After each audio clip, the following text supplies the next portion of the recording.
Hello students, आज हम पाठ 6 की हिंदी करेंगे जिसका शीर्षक है समुद्र तट। समुद्र तट अर्थात समुद्र के तट। इस पाठ में हम भारत में कितने समुद्र तट हैं और उनकी क्या उपयोगिता है इसको हम पढ़ेंगे। हम देखते हैं आगे, पाठ की हिंदी करते हैं। एषः समुद्र तट अर्थात यह समुद्र तट है। अत्र जनाः पर्यटनाय आगच्छन्ति अर्थात यहाँ लोग पर्यटन के लिए आते हैं। केचन तरंगे क्रीडन्ति कुछ लोग लहरों से खेलते हैं। केचन च नौकाभिः जल विहारं कुर्वन्ति और कुछ नौकाओं से जल में सैर करते हैं। तेषु केचन कन्दुकेन क्रीडन्ति उनमें से कुछ गेंद से खेलते हैं। बालिकाः बालकाः च बालुकाभिः बालुकागृहं रचयन्ति अर्थात लड़कियां और लड़के रेत से रेतीले घरोंदे बनाते हैं, यानी मिट्टी के घर बनाते हैं। मध्ये मध्ये तरंगाः बालुकागृहं प्रवाहयन्ति अर्थात बीच बीच में लहरें रेत से बने घर को बहा देती हैं।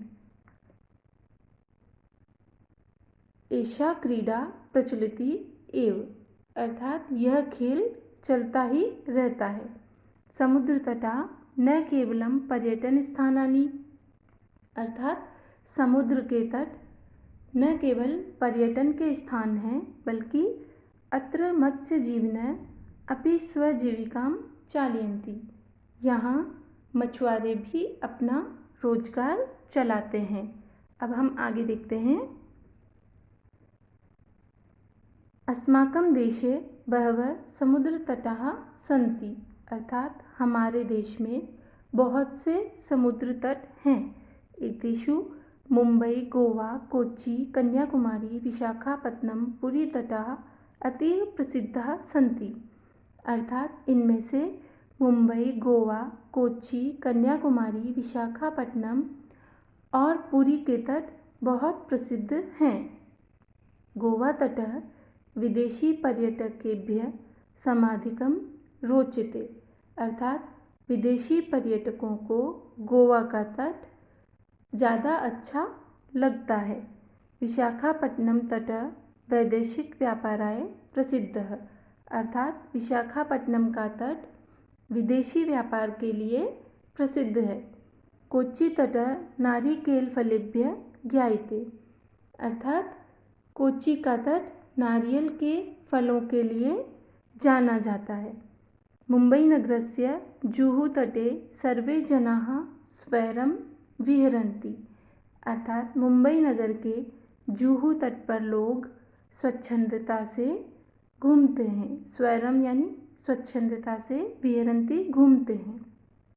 चेन्नई नगरस्य मेरीना तटः देशस्य सागरतटेषु दीर्घतमः अर्थात चेन्नई नगर का मेरीना तट देश के सागर के तटों में से सबसे अधिक लंबा है। दीर्घतम अर्थात बहुत लंबा है, सबसे अधिक लंबा है। अब हम आगे देखते हैं। आगे है भारतस्य तिसृषु दिशासु समुद्रतटाः सन्ति अर्थात भारत की 3 दिशाओं में समुद्र तट हैं। अस्माद् एव कारणात् भारतदेशः प्रायद्वीपः इति कथ्यते अर्थात इसी कारण से भारत को प्रायद्वीप कहा जाता है। पूर्व दिशायां बंगोपसागरः, दक्षिण दिशायां हिंद महासागरः, पश्चिम दिशायां च अरब सागरः अस्ति अर्थात पूर्व दिशा में बंगाल की खाड़ी, दक्षिण दिशा में हिंद महासागर और पश्चिम दिशा में अरब सागर है। एतेषां त्रयाणाम् अपि सागराणां संगमः कन्याकुमारी तटे भवति अर्थात इन तीनों ही सागरों का कन्याकुमारी तट पर मिलन होता है। संगम अर्थात मिलन होता है। अत्र पूर्णिमायां चंद्रोदय सूर्यास्तं च युगपदेव द्रष्टुम शक्यते। अर्थात यहाँ पूर्णिमा होने पर चंद्रोदय और सूर्यास्त को एक साथ देखा जा सकता है। तो बच्चों, हमने ये पाठ 6 की हिंदी की है। इसमें हमने भारत के विभिन्न तटों के बारे में पढ़ा। इसे आप अच्छे से पढ़ें, समझें और हिंदी को नोट करें। धन्यवाद।